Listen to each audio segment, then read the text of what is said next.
So you've just got engaged. Huge congratulations to you guys. You're probably excited, a little bit giddy, maybe even a little bit nervous. But eventually what's going to happen, guys, is going to start dawning on you. You need to start planning the damn day. And this is where a lot of couples get stressed out. The earlier you start planning your wedding, the better. Remember, guys, failing to plan is planning to fail. So the sooner you do this, the better.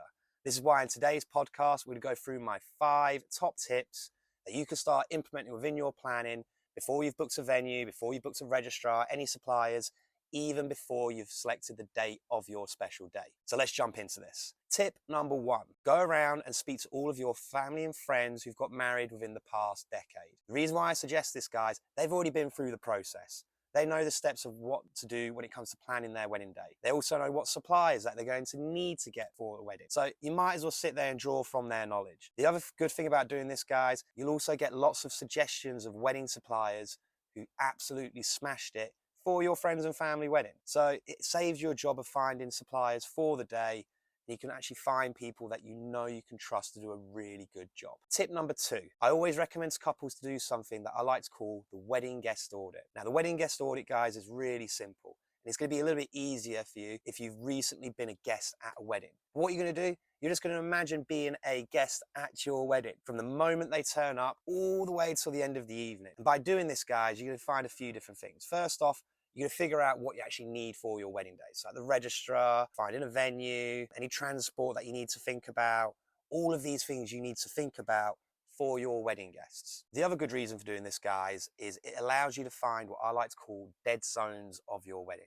Now, a dead zone of your wedding is where the energy levels for you and your guests might dip a little bit. That way you can sit there and start thinking about your entertainment. If you need to have something else going along to keep your wedding guests amused and entertained, that way you can start thinking, maybe I need to sit there and get someone in to keep the crowd up, keep those energy levels up, and make sure that your guests aren't kind of wandering around, not sure what they're doing, ultimately getting bored. Tip number 3, and this is a really good one that a lot of couples don't do. Start looking for Facebook groups online. So there are lots and lots of Facebook groups for wedding guys. Really easy to find. You can just literally go into the search engine, type in things like weddings, brides, grooms. If you want to sit there and source out local supplies for your wedding, add your area of where you want them to be. And that way you're going to sit there and be able to see posts from couples who are experiencing certain problems for their wedding that you might not have even thought of yet, and it allows you to get ahead of the game. Of course, you'll also have wedding supplies in these groups, so you can actually sit there and start searching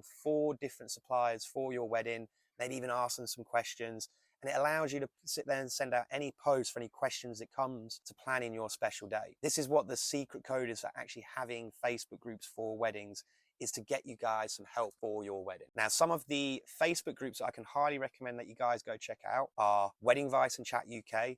You'll find lots of couples in there giving each other advice in terms of how to plan their wedding, suppliers they may be looking for. You can also ask people if you're looking for a particular supplier, and that's another great way of getting some recommendations. You can also check out UK Brides 2024-2025. There's a few of these groups named very similarly, UK Brides 25, 26. If you're not in the UK, guys, just type in where you're from. No doubt find a Facebook group from your local area. And then the final wedding group I'm going to recommend is Wedding DIY UK. These guys give some fantastic advice. The questions that people ask in there are normally applicable to multiple weddings, and that way, again, you can find out those advice, those insights, the knowledge you may need to make sure that you are able to plan a flawless wedding. Tip number 4, I'd highly recommend you guys go check out some of the wedding blogs that you can find online. These wedding blogs, they'll talk about different topics. They're really easy to find as well. You just type in wedding blog into the Google search engine. You'll have a bunch of these pop up. Now, 5 of my favorite wedding blogs that I like to go check out on a regular basis are Rock My Wedding, Brides Up North,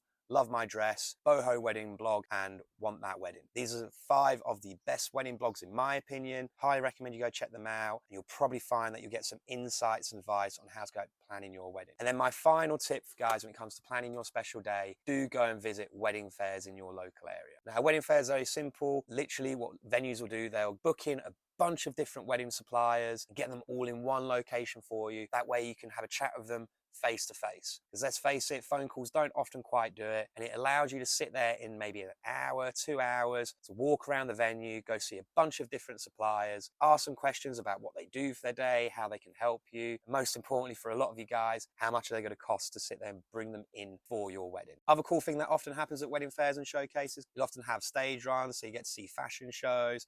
They're often really fun, and 9 times out of 10, couples don't actually have to pay for these. They're free to attend, literally hundreds of these across the UK that you can go and visit. And you can sit there and start planning your wedding before you've even got the date, the venue, any of the suppliers. You'll often find more of your suppliers at wedding fairs. So guys, that's pretty much the end of the podcast right now. If you are looking for unforgettable entertainment for your wedding day, do remember I do operate as a magician, mind reader, hypnotist, and gentleman pickpocket. Go check out my website at www.gregholroyd.co.uk. But for now, have an awesome time, guys. Good luck planning your special day. Hopefully I get to hear from you guys soon.